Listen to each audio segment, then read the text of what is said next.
My comfort pillow is back.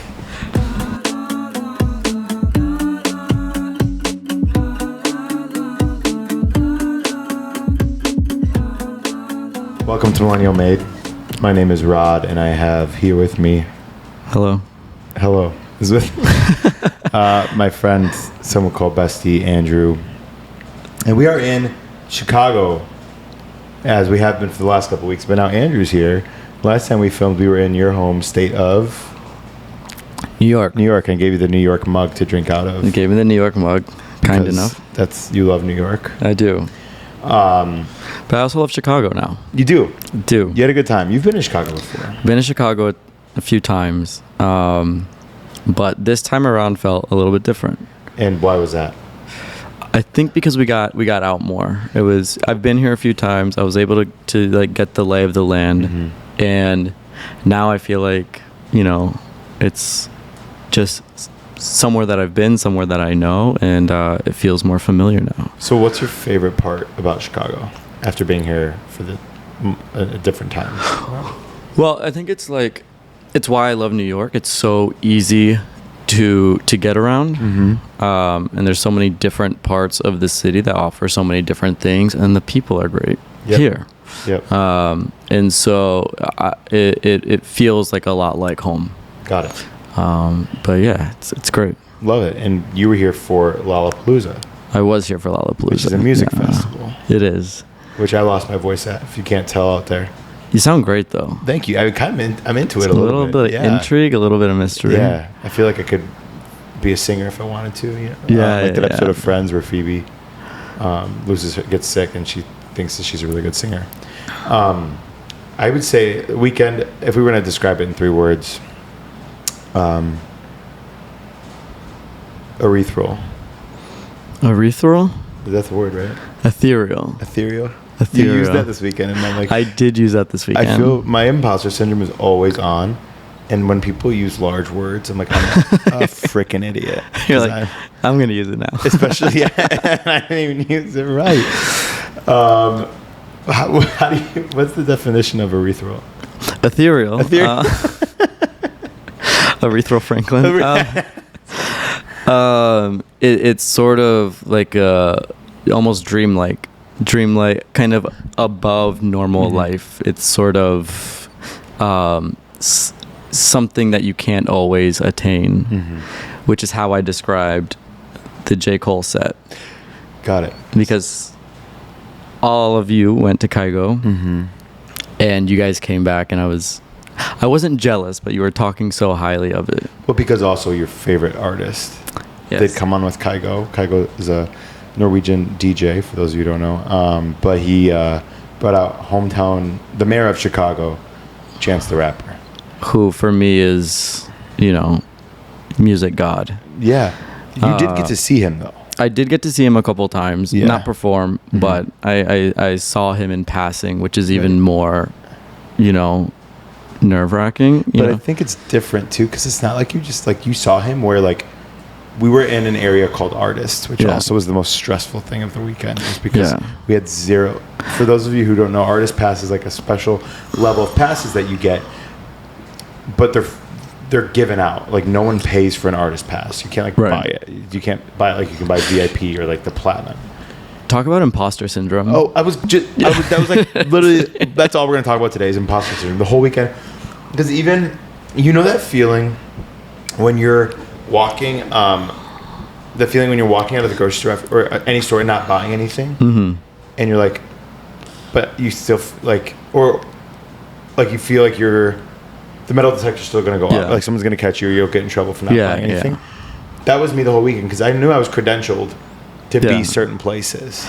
Every time we had to show our wristband, I was like, they're going to tell me no. Yeah, exactly. And they did. They did a couple times. You got humble real quick. Nothing is more humbling than walking through and being like, and they're like, no. And you're like, oh yeah, of course not. Why would we want to come back Why here? would I be allowed back here? Yeah. And I'm like, oh, actually I was meant to go over there. Yeah. Oh man. And I think too, it's just with this artist area, it was very it's dependent on the shows. Because with some of the shows, the earlier ones, we even did this at one of them yesterday, where you walk through the crowd to a specific viewing area.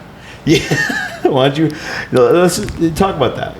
That was the single worst part of the weekend for me, because you kind of walk directly in front of the stage, right? And the crowd is there, and so I thought, as well as 50 security guards, like so many, like one security guard every maybe 6 feet or so, and then. What I thought that was going to be was like there was like a little section that we stood in off to the side to watch, kind of like how it was at Gov Ball. Right. You know?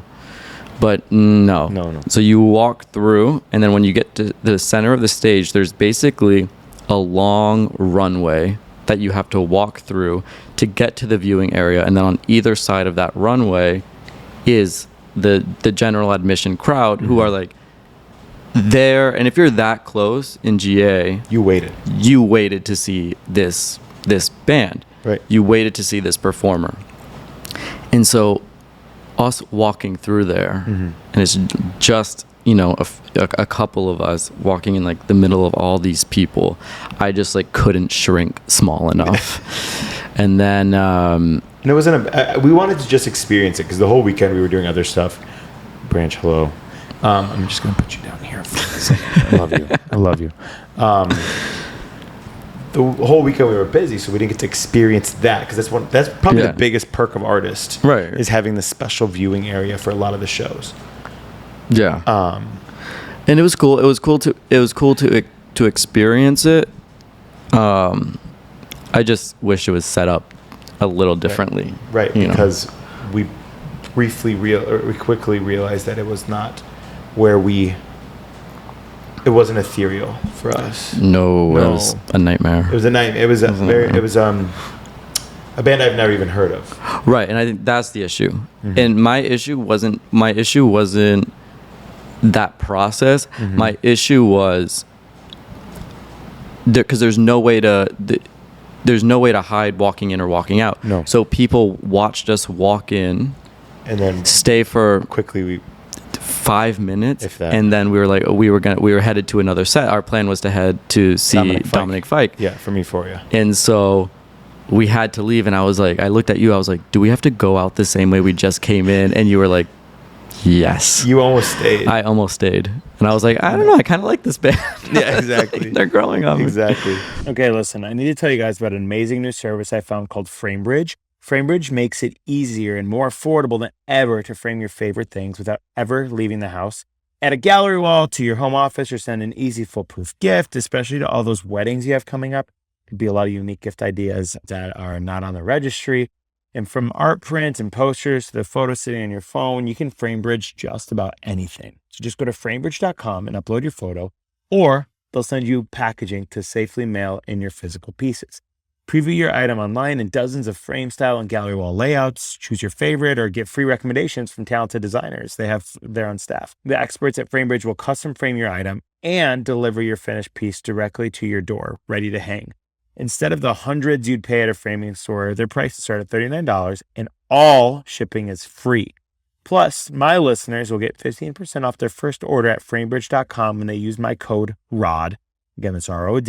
Order online at framebridge.com. Or stop by a FrameBridge store to work with the designer in person if you're in New York, DC, Atlanta, Philly, Boston, or Chicago. Bias that city. And actually, I discovered FrameBridge because I saw someone in my building lobby have a package from them, looked it up immediately, and saw the cool different opportunities they could create out of my new space that I just moved into. So I actually really enjoyed using FrameBridge. So get started today. Frame your photos or send someone the perfect gift. Again, go to framebridge.com and use promo code ROD to save an additional 15% off your order. Just go to framebridge.com, promo code ROD, R-O-D, framebridge.com, promo code ROD. But other than that, I mean, Artist was great. It's cool to get back. I mean, it's cool to get back there and, you could see the Artist trailers. You can see them kind of like hanging out. Well, you ran into like someone who you're mutuals with on TikTok, which is Fletcher. Yeah. Amazing musician. Amazing. And then she's like, you saw each other and it wasn't like, hey, like she recognized you. Yeah. So, we have won her music. Amazing. Insane. And so I was, really excited to be able to see her live. And then we were back in the artist section, and we were about to leave. We were kind of like on our way out. Yeah. And she was on her way in and was just the nicest person. And so that's kind of cool that you can you kind of have that space to be able to do that and talk to people and meet people. But yeah, other than that, I would say as far as like actually experiencing the music, it doesn't get better than the GA section. We were in GA for most of the time. So let's do this, because I know I didn't go to a music festival until my first music festival ever was Lollapalooza 2019. Okay. 2018. And no, 2019. And it is a different experience. Branch. You guys, for those of you listening, my dog. this whole filming at home thing is great, but he doesn't understand. He doesn't understand. We tried to explain to him what was happening, and I've also realized that his only toys are squeaky toys. Yeah, so that's not great for the whole recording thing. So there's different levels at a music festival. It's usually 3 to 4 days. Like Governor Ball, which we went to in New York, is 3 days. This one's 4 days, and a lot of the artists kind of do the same circuit too. A festival's the festival circuit. And I know Branch, and the Branch is distracting me. Oh, there's different levels. So there's GA, VIP, and then something called Platinum, which I don't even know what that is. But then there's like I said, the artists, but like you can't get everywhere with everything, and it's like there's no like one wristband gets you everywhere. Right. So some of us in our group had VIP, some of us had GA, but I loved the GA experience. Yeah, I mean, general admission, which is great, and I think that's how it should be. Right. Is because that's who the artists are playing most for. Most of the people there are in general admission, so that's who should get the best experience. I just found it funny that there's because we were sitting in we were trying to get from one artist section to the other when we were in line. Right. And then even in that line, there's another separate line that's a little bit faster. There's always something that's a little bit better, and it's funny. The imposter syndrome. There's always something else. And then I feel like in the end, the experience probably isn't that much better. No, it's really not. And it's just like, we need to talk about lines for a second. Okay. Because let's prepare. Let's just say like a millennial has never been to a music festival ever. A couple things. One, stretch. Well, you had a different experience because you ran for the first time in your life. Yeah. A couple days before. Yeah, I made the genius decision to start running. Can we talk about that? Yeah. Just like why? Why did I run? Yeah, like why? Like what were you just like? I'm gonna throw these shoes on and just take off. I was sitting at home and I had a really lazy day. Right. And my quick fix was if I do something. So here's my problem. Here's what I do. If I feel like I need to fix something in my life, I do the extreme. I don't take like small steps. I'm like, I'm going to overcorrect right now. So I'm sitting there and I was like, man, I've been scrolling on my phone for like 2 hours. You know, I had one meal today. Like today's not a cute day for me. So I go, wait, today's not a cute day. You ever look back on your day and you're like, I know no one saw it, but ooh, it was not cute. it was not a, I didn't feel good about it. So I was like, I'm going to go for a run. And then to myself, I said, what? I said, we're going for a run. And I was like, okay. And I threw it, and this was like at 8:30 at night. Right. Too. Right. And, I was like, I don't even know where to run to because you've been in my neighborhood. It's not very like run friendly. Runnable. So you live in Brooklyn, so you don't even live like you can't like run up to Central Park. Right. Like you have to. So I ran to Prospect Park, but the run to Prospect Park was, there's just people everywhere. Right. And you don't like people. And I don't really like people that much, and I don't like running either. Right. Double whammy. So I did that, and didn't stretch, didn't drink water, Didn't like it was just so the two things you need to do when you're running. The two important things. And then I messed up my knee, and so I came into Chicago to Lollapalooza in kind of like the worst condition possible. Not cute. Luckily, I had some extra strength ibuprofen for you. So yes, it was a blessing. But going back to your question, if you're a millennial going to a festival, because that was me too. When we went to GovBall 2 years ago, that was my first. Oh, really? That was like my first concert, my first like big music experience. And you're such a music. Right. I've been to smaller shows in New York. But I've never been to like a stadium show. I've never been to like a big venue. So the festival experience was very, very fresh for me. And you learn a lot in the first day.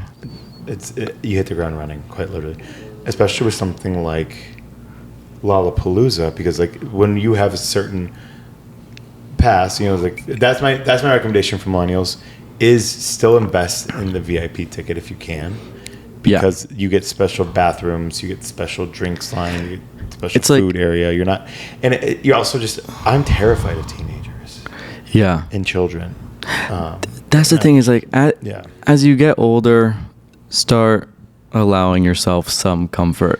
And that's the thing. It's like, have you ever been at a party and you're stuck and you find that empty room somewhere, or you go to the bathroom and like that's your escape? You're like, okay, I can get somewhere, I can breathe, I can have a second to myself, and then I'll mentally prepare and then go back out into the madness, which is really fun. To me, that's what's worth it.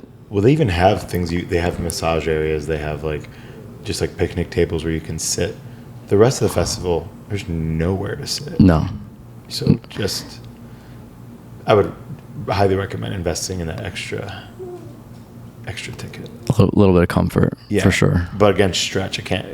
My hamstrings are on fire. My hips have never been so tight in my life. No. Yesterday, I felt it from my feet to like my shins to it was like slowly just creeping up all day. And I was like, yeah, this is glad it was the last day, because it was not. I'm gonna go home. I'm gonna fly back to New York and sleep for probably 3 or 4 days. I think that's a good idea. Hibernate. Today's episode is sponsored by PayPal Honey, the easy way to save when shopping on your iPhone or computer, which I do very often, both on my iPhone and on my computer in the middle of my workday, if I'm parked in my car for no reason once I've reached my destination. And one of the best things about online shopping is oftentimes you'll have a promo code to enter at checkout. But what if you don't have a promo code ready to go at checkout? Thanks to Honey, manually searching for coupon codes is a thing of the past.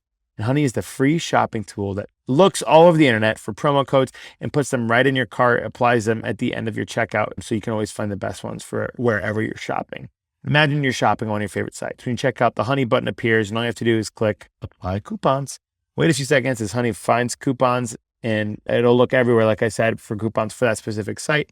And if Honey finds a working coupon, you can just watch the prices drop. And I personally like using Honey because it's a great way to, like I said, especially with these times that we're in, to save a couple extra bucks, so you can either add something else to your cart, treat yourself, or you can put that money right back in your pocket. I know specifically with a specific sale recently, I was able to get even more off because I had some coupons, and then got myself takeout that night, treated myself to takeout. And I'm not sure if you know this, but Honey doesn't just work on desktop. Like I said earlier, it works on your iPhone. Just activate it on Safari on your phone and you'll save on the go. So if you don't already have Honey, you could be straight up missing out. And by getting it, you'll be doing yourself a solid and also supporting the show if you like Millennial Made. I never recommend something I don't use. So get Honey for free at joinhoney.com/rod. Again, that's joinhoney.com/ROD. Let's do top 3 moments and worst 2 moments from the festival. From the whole weekend or the festival? From the whole weekend. Do the worst first. The worst moment of the festival.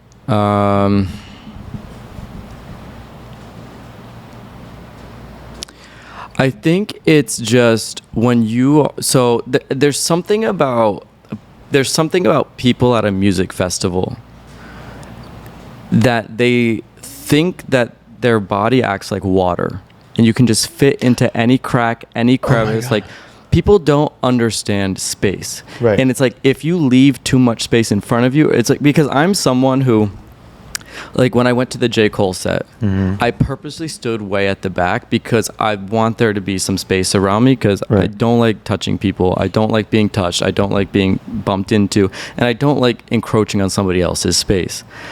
But people will see that and now recognize that even though I'm not occupying that space, it's still my space. It's just like, you know, my boundary. Right. But people will fill in every crack, every crevice just to kind of pack in as tight as they can. And that gets so overwhelming. And people think they have the right to that space. And they think because it's such a chaotic environment that they can just like, this is what I hated the most. People will just like wedge their hand on you and kind of like push you aside without saying anything. And like, if I ever, because during the J. Cole set, I left because I was getting like a little too overwhelmed.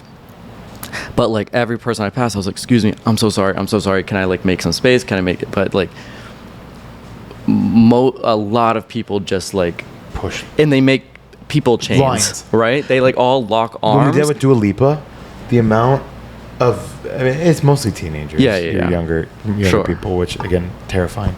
But yeah, they just like push them. Like, you're not gonna. The reason they're pushing through is to get as close to the front as possible. But at that point, you're just not gonna get up there. You're not gonna get up there, and it gets I don't mean to sound like an old person, but it gets dangerous, and it gets it stresses people out, you know, because you start bumping into each other. You think it's intentional, you think it's not. It's like, if you're not in the right mindset to be like, which I know that I wouldn't be. Like, I know that even though I would like to stand as close to the performance as possible, I know that my mindset isn't right for that type of environment, because I'm going to be too like uptight, and I'm going to be too stressed out about it. If you're like that, if you like mosh pits, if you don't, sure, go ahead, but don't subject other people to it who are already like standing in the back trying to like just listen or have their own space. So J-Hope, who is a member of BTS, I don't think they're broken up. I think they're just on a break. So J-Hope, member of BTS, was performing, and the K-pop fans, as we know, are loyal fans. They're the ones who bought. Remember when Trump was running and they like reserved all those tickets, and then no one showed up? Yeah, so that the K-pop group is a tight knit group.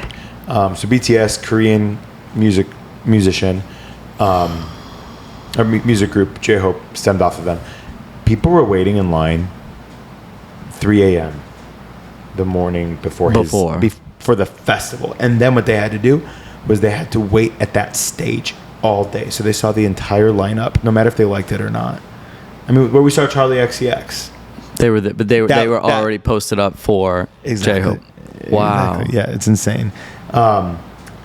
But yeah, same thing. It's like, I know if I did that, first of all, I'm 6'5". Not the best idea.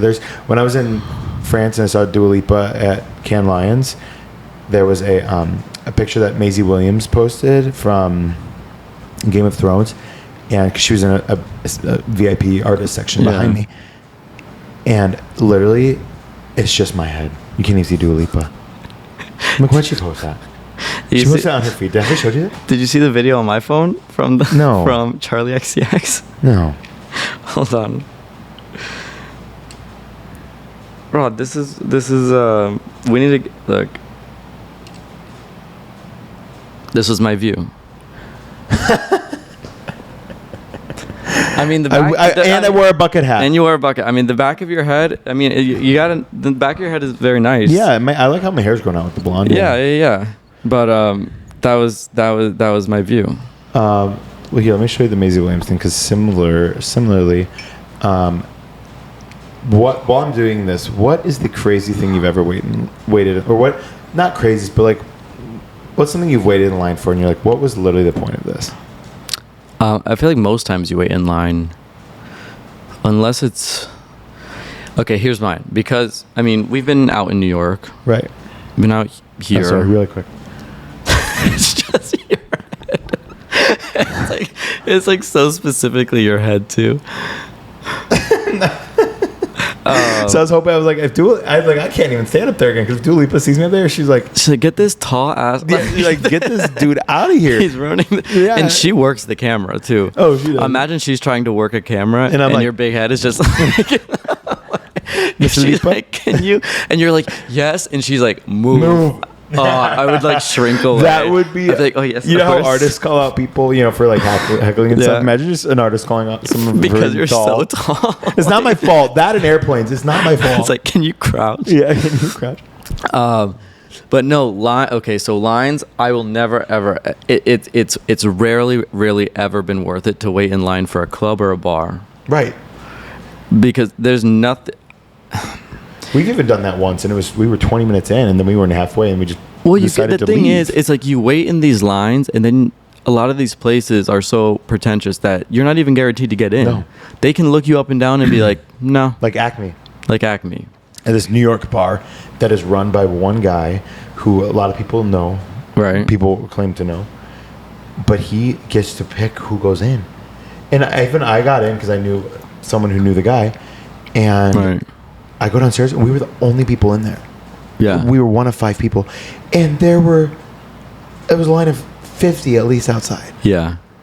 Yeah, it's that whole culture is insane to me. That's why I only go to Bandit here in Chicago. It's because I like Bandit, but also because it's the only place I know the doorman. Shout out to Nate, my king.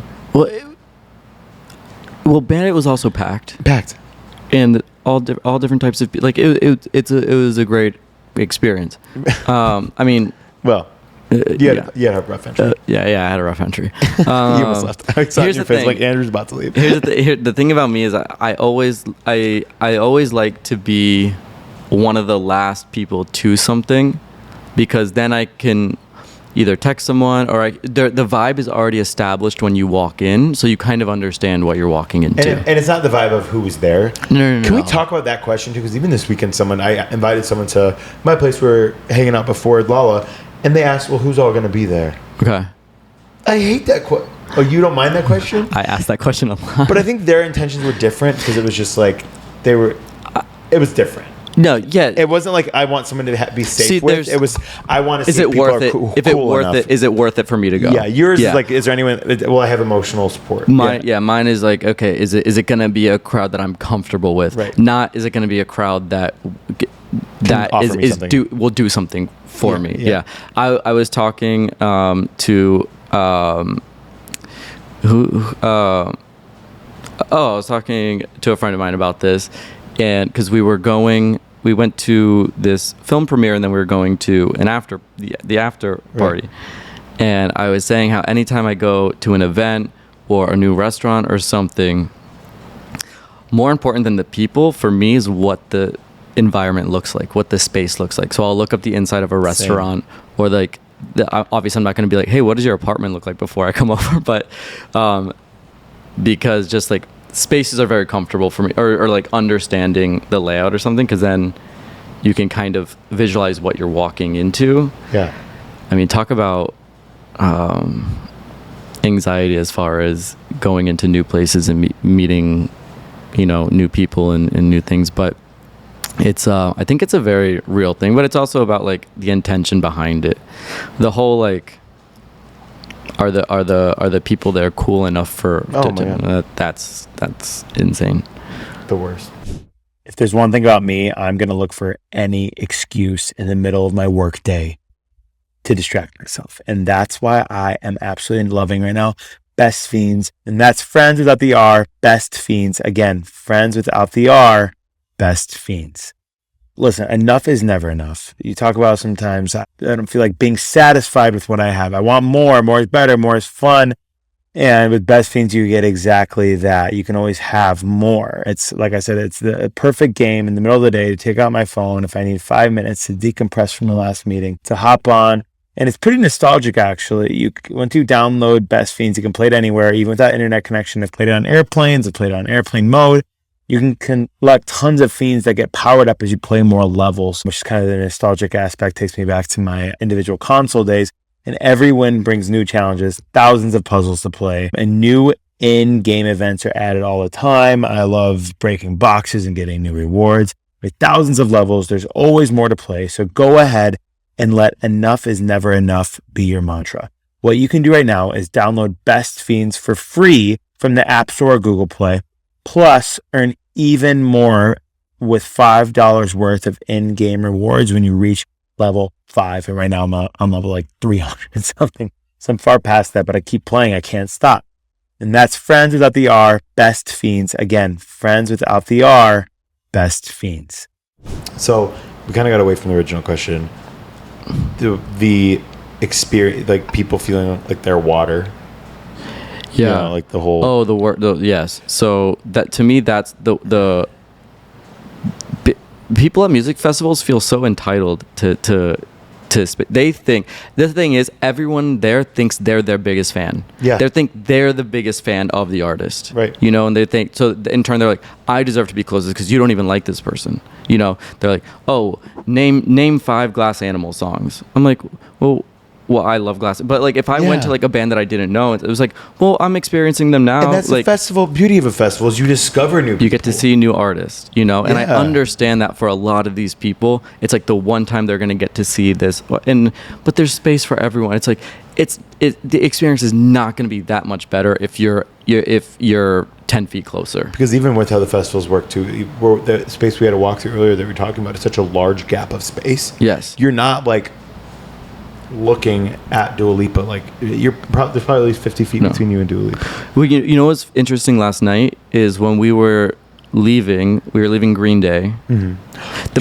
The most passionate people were the ones we walked past on the way out, who were like standing way in the back. Yeah, but because they gave themselves space to like go crazy, like us, they're headbanging, they knew every single word, and it's like that. I feel like that's how you can really enjoy it, and respect to those people for not having that like mindset of like, oh, I need to prove, I need to get in there, and I need to be like, you know. Yeah, let's talk about Ethereal again, is because that was me and Kygo. Yeah, because I was in VIP for a second because I had a VIP wristband, you didn't, and not to shame you or anything. I'm just not that important. Yeah, exactly. You're moderately important. Yeah, I'm like MIP. I'm KIP, kind of important. Kind of important. But I was in the VIP and I was watching. Kygo is my favorite artist. Yeah, hands down. I think he does a really good job about supporting small musicians. Which also, can we talk about Chelsea Cutler for a second? Like, I had the chance, and as a Chicago hometown boy, the chance for me to interview someone on a Lollapalooza stage was mind blowing to me, and was like definitely an experience I'll never take for granted. And thank you so much to the Lollapalooza team and C3 for supporting me in that. And also the Tattooed Chef team. Tattooed Chef, if you don't know, is a plant-based meal company. They're great. You can find them in grocery stores, and they helped with some Lala stuff too. But Chelsea Cutler is this artist. She's 26, I believe, and is the kindest human ever, but has social anxiety. Sure. And so I'm looking at Chelsea's age. It's kind of creepy that you can just look up someone's age, huh? It's 25. Not only their age, pretty much everything. But yeah, what's your net worth? Yeah, literally. Oh, people look up everyone's. I'm like, what is the point of that? Like, what are you gonna do with that? It's also always so wrong. Yeah. I wonder what yours is. This is like, I don't know, but Licout is worth $3 million. I can guarantee that's a $3 million too much. Yeah. Excuse me. But with Chelsea, the reason I bring up, she also has performed on a Kygo track, but she's just this artist that blew up because she put her mental health onto paper, which I think is so important. And we were talking about a lot of things that I feel like a lot of people, even in the corporate world, can relate to. One of them being comparison, which I learned musicians suffer from so much because we as TikTok creators, we deal with this relevancy thing, right? Yeah. And how fast things can turn over. It's like, do I have to do the next thing? Do I have to do the next thing? That just stresses you out. But with musicians, it's like you have an album drop, release, and then you watch someone else climb the Billboard charts ahead of you. It's like your life is always on a chart. Yeah. Insane. I mean, that's how they measure. That's how that's how like media measures success, at least with musicians. Right. But even something like, to put it in a physical form, even something like a festival where there's 5 shows going on at once and you're all competing to pull in an audience. And you're a lot all of times competing. you can look at the other stages too. Yeah. And you're seeing, Yeah. But yeah, that has to be huge for them. Yeah, I think if I remember correctly, she was saying, I asked how she deals with imposter syndrome, and she's like, just delete social media. That's what I do, and I think that was really good for her. If you have the ability to do it, I think that's great, because that's where people's lives are right now, and you get to see the things they're doing. And I know even we've talked about it. It's like, why aren't we doing what other people are doing? And not everyone has the ability to delete social media. I mean, we say that it's our career, right? And it is, but even like social media managers and all this stuff, like I know a lot of people compare themselves to Duolingo because they go viral, and then their bosses are telling them, this post isn't going viral because you're not Duolingo. I think the biggest advice I would give to someone suffering from imposter syndrome, which has helped me so much, is not all ships have to rise together. Right. Or is it all ships rise together? Yeah. I think when you're talking about in a positive form, you're like, okay, me and all of my friends will rise together, in that way. Yeah, and here's a better way of putting it. My success and someone else's success doesn't define my success. Right. But also, like, just personally, like you and I, right, your success, I feel it too, because I'm like, that's my friend. Mm-hmm. It's never like why is this happening for someone and not, and that's the thing, is like, you have to, your success isn't directly linked to someone else's, and that frees you up to be happy for other people, because like your time, that time will come, it's just, it may look different, it may come at a different time. But once you let go of that, like, ego and that want of like wanting what someone else has, it's much easier to and then also reflect on the things that you have gotten. I feel like so many times it's like you get something and then you're like, okay, now what's the next thing? It's like, wait a second, like, let's take a step back, like, let's look 2 years ago, right, and then look at where you are now, and you're like, oh, a lot is like let me be thankful for this for a second. And then you can kind of, I feel like for us, we were a little bit more down to earth because we're just real people showing ourselves. But we had the chance to brush shoulders with a couple of reality TV circles this weekend. Sure. And they just, and not to, to bash them, yeah, I guess. But they like, are like the need for relevancy. And even someone said, like, how did you get that and why didn't I? It's like, whoa. It's like, what does it matter? I don't know. It's like, why are you mad at me? Yeah, it's like, and that's what another thing I realized is like, why am I gonna spend my energy being mad at someone who has done nothing to me just because I feel like I don't have the ability to do what they're doing? And it's also, it's like, why you'll never do what someone else does because you are an individual. Yeah, you're not doing that thing. If you were in their shoes, you would fail because it's not you. It's not what you were built for. What you're doing. Like, what you're doing is what you're supposed to be doing. I remember my last job. I would get like, if you could give me positive, speak to me our positive feedback 3 days before, but then if I hear someone else get positive feedback and I didn't, and I'll admit to this, it's just like, well, they hate me. Right. It's like, oh, I'm not doing good enough. It's like, no, you don't always need to be praised every second of the day because someone else needs that space too. Well, it's even, and I think this is something that, we've all had to learn a little bit, and I'm sure like this can be applied everywhere, not just social media, but I feel like most people, you hear so much positive in your life from others. Most people are nice. Most people are nice to you. Most people have good things to say, and most people won't be mean. So you can look at 100 comments, 1,000 comments even, that are all like nice. But for some reason, the one thing that someone's like, I don't get it. Like, what? You're just like, why doesn't this one person get it? Why doesn't it? And it's usually like, we talked about this last night, those like negative that usually have nothing to do with you. It's usually like they were going through something, or it comes from some form of negativity within their own. But and so it's really, sometimes it's really tough to focus on the positive, but once you do that, and once you realize that things are good. Things are either things could always be worse. Yeah. And I feel things should always be better. Things could always be worse. Yeah. It's just gratitude. And then it kind of like all that other stuff melts away. Right. But yeah, I went off on a tangent here. That was great. We were just talking about, I guess I can get back to talking about Kygo because I could do that all day. Because I think that was a big moment for us in the weekend is you just decided to ditch us. I did. And you do that often, and I've come to accept it.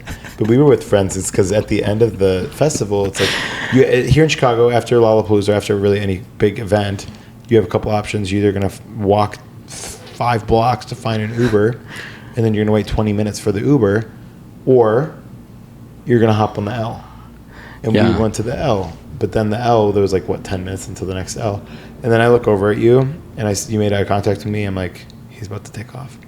And then you're like, okay. I said, you can go? And you're like, I go, okay. And then Jacqueline just felt like, she's like, where are you going? She's like, ready, like she thought you were just going to. I was already gone. And I was like, no, he's fine. And then you just walked away. Yeah. And then you just kept walking. I do that. Here's the thing. What's the secret to Irish goodbye? The secret to Irish goodbye is... Because I could never, because I'm such a large human. I feel like it's just... I mean, that's part of it. Yeah. You got to be a little stealthy. Mm-hmm. But 2, I do feel guilty about it sometimes. And it's never because I don't want to say bye to anyone. It's that usually everybody's having a good time. Everybody's, doing something. And then a lot of the times people will try to, people think that they'll try to be nice and be like, oh, no, it's like, stay to do this. And it's like, I don't want people to feel that pressure of it's not that I'm not having a good time. It's just like, all right, now it's time for me to go. If it's social battery that. Right. Yeah. It's but it has nothing to do with the people. And so sometimes it's easier to just and then send a text later on. Hey, I had a good time, blah, blah, blah. Sorry, I had to dip out, whatever. So I think the secret is, you just kind of fade yourself out of it. And then, luckily for me, and I hope it never comes across as rude or but some people say it is. And I honestly get that. But we've even been talking about this yesterday with someone about someone. It's just people expect so much from you if you can't be the same as everyone either. It's just they function like that doesn't mean you have to function like that. Right. And I also think it stems from me being the youngest child and in a very talkative, dominant family where I was never that. Mm-hmm. So I'm used to not having to say anything, and so. But people like you, even you just said, you're I kind of expected it. You looked at me and you were you saw the wheels turning, okay, he's probably gonna. It's always this. Yeah, I was assessing. You look this way first, and you look at me. You're because you guys were oh, the trains. Here, that specifically what that was. The train was 10, 15 minutes away, and there were more and more people accumulating. So you were ready. You wanted to get out. Before. And I wanted to get out before we were going to be trapped on a train together. And going back to, I loved, I had walked a few days ago, downtown. You love architecture. And I love walking. And so, and I had just come from the J. Cole set by myself. So I was already in a by myself type of mindset. Could not be me ever. But then I met up with you guys here, and it was kind of it was sometimes you just need a little mental reset. Yeah. And that's what that was. Yeah. Love it. I think, so all that to say, you were not with us at Kygo. I was not with you at Kygo, no. Talking about an ethereal experience, I think it was it's kind of wrap everything up here with just the weekend and, just how, I think I'm in a season of gratefulness right now where it's just I was looking around, I'm I was thinking, I'm watching my favorite artist, a beautiful show. We rewatched one of his sets, and you can even agree, as someone who worked in production and design, I'm sure you can appreciate how he puts on a show. But I was having a moment, and the song's called Freeze, where it's just taking a moment and freezing, and just stopping where you are, and I had my favorite people there with me. Well, Sorry? You were not there. But I was almost moved to tears. And like, this was a moment where I'm like, there's just, I hate the stigma of like, well, millennials can't go to the music festival, or millennials are too old to do things. It's like, I had the best weekend of my life. Yeah. Doing that. It's like, so at the end of the day, 10 out of 10. I would rate Lollapalooza this year.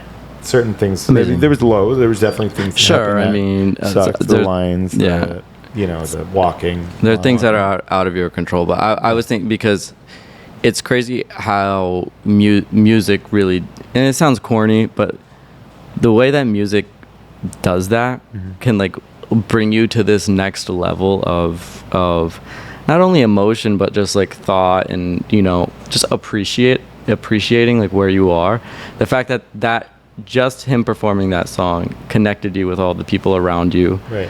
And not only connected you to the people around you, but this happened for me, is like it connects you to past experiences too, right? It connects you to future experiences, like, right? It was like we were talking about it. It's just like it took us back to like me coding their song into my MySpace. Sure. It's just like listening to 21 Guns. Like, this is insane right now to be watching them perform as a 32-year-old, but you're transported back to a time where like I was changing the name of their songs in my iPods, and my parents wouldn't know. We all went back to like our middle school, high school selves, and it was just, it's there's no experience like it. And I think that's why I love the festival experience, because one night I can go like have this out of body experience like watching J. Cole, and that by myself, and then the next night I can be there with you guys at Green Day, just headbanging and just like reliving that time in our lives. Even though we didn't spend that time in our lives together, we still shared like that moment through this band, which is crazy. Which they wrote a song about. It'll be the time of your life. Yeah. Well, Andrew, thanks for coming this weekend and for being on the podcast today. And thanks for having me. Yeah, of course. Can't wait. We should do this after every festival music event we go to. We should do one of these and like recap it. Yeah. I think it'd be fun to do a red carpet one, because we both kind of go to red carpet sometimes. So. Yeah. All right. We'll follow at Licout on TikTok, and then _Licout_ on Instagram. Yeah. And you can go watch our past Millennial Made episode 2 and tell us how we did. Yeah, how much better we are now. Yeah. You were what, my 3rd episode, I think, or something like that. Yeah, I was thinking about that earlier. It's probably back in... Yeah, you're my 3rd or 4th. December, maybe? February, I think. February? Yeah, still winter. But, subscribe would be awesome. And I'll probably link some of my favorite things from this weekend. I know you can find it. Again, thanks to Lollapalooza, and thanks to Tattooed Chef, and hope you guys are all having the time of your life. Bye. Nice. Time of your life. Good callback. Exactly. Good callback.